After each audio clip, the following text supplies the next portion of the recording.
I keep those to myself. And so anyways, I took the dog out around the back of the apartment building, and I tell the dog to go pee. And I lean up against this apartment building, and I felt this presence.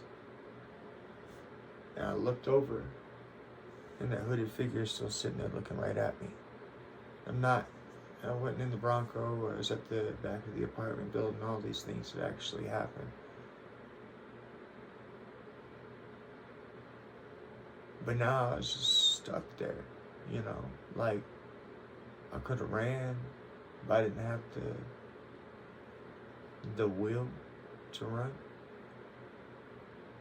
And so I stayed there staring at this being that was staring at me like this.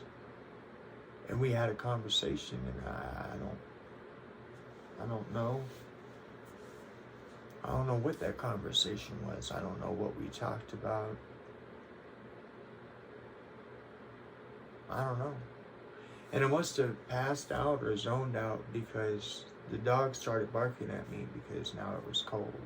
This is Alaska, what can I say? Now it was cold. So I took the dog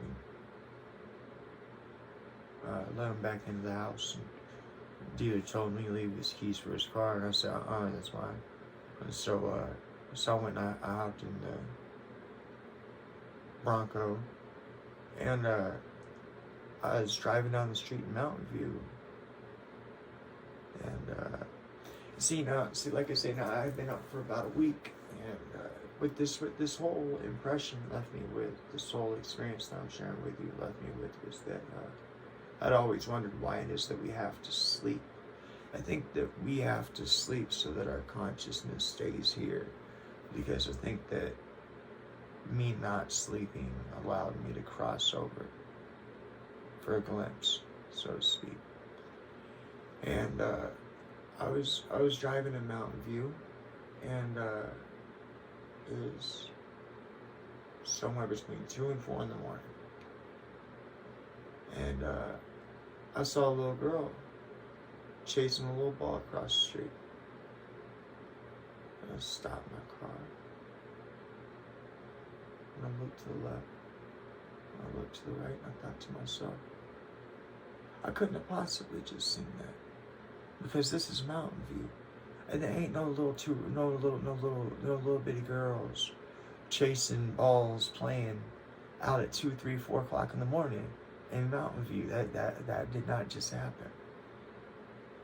So I sit there and staring at the dashboard. Meanwhile, I'm in the middle of the road, and I reached down, grabbed a cigarette, and I light it up.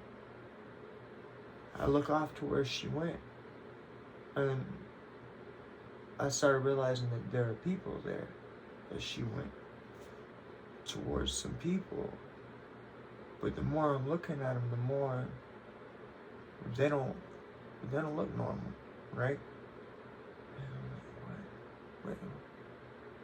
And I realized that the reason why they don't look normal is because they're all sitting there staring at me with their mouths open and no eyes. Every one of them. More than I could count that way. And then I looked back this way. Now, mind you, I had already looked left and right, and there wasn't nothing there. I looked back this way, and same thing. People, more than I could count, all sitting there. Right? No eyes. I'm sitting there and I'm shaking, smoking my cigarette. I'm thinking to myself, I'm like, this all has to be fake, right? Has to be. But I gotta prove things to myself.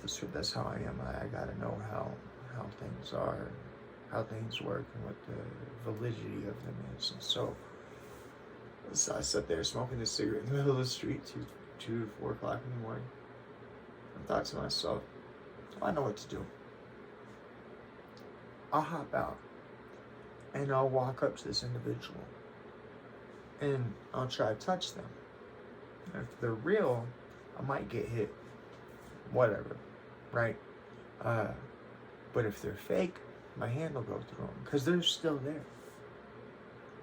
So I walk up and I don't say anything. I stick my hand out, right? And my hand goes through them. I'm like, ha, ha, right. Nothing there, but I'm still seeing this individual. I was in front of an apartment building, so somebody in the apartment building yelled at me, "Go to sleep, crackhead," right? And so I hopped back in my car, and or in well, not my car, I stole the car, but I hopped back in my dealer's Bronco, and I'm driving back home, and I start realizing that I can see what appear to me to be dead people because they all have markings on them, and they're all just clear something has happened to these people, and the ones that don't look like that are just still sitting there, no eyes, as far as I can see. And lived in that environment until I ended up going to prison. And as I've said before, I don't bring it up because I'm proud of it. I'm bringing it up to be truthful with you.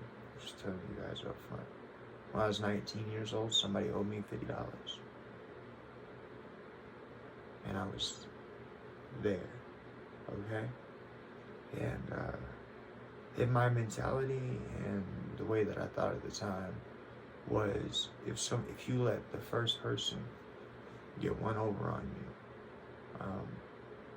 the next one is just to follow. Now you a doormat. And I took my $50 in flesh. And not proud of it. I can't change it. I can't go back and change it. This was started my looking. I've always been interested in spiritual things. I've always had God with me, but at this time, me and God were. It's not that we weren't talking. It's that I was gone. I don't know how to explain that, but that's. I'll leave that right there. That is what it is. That's the truth. I was gone.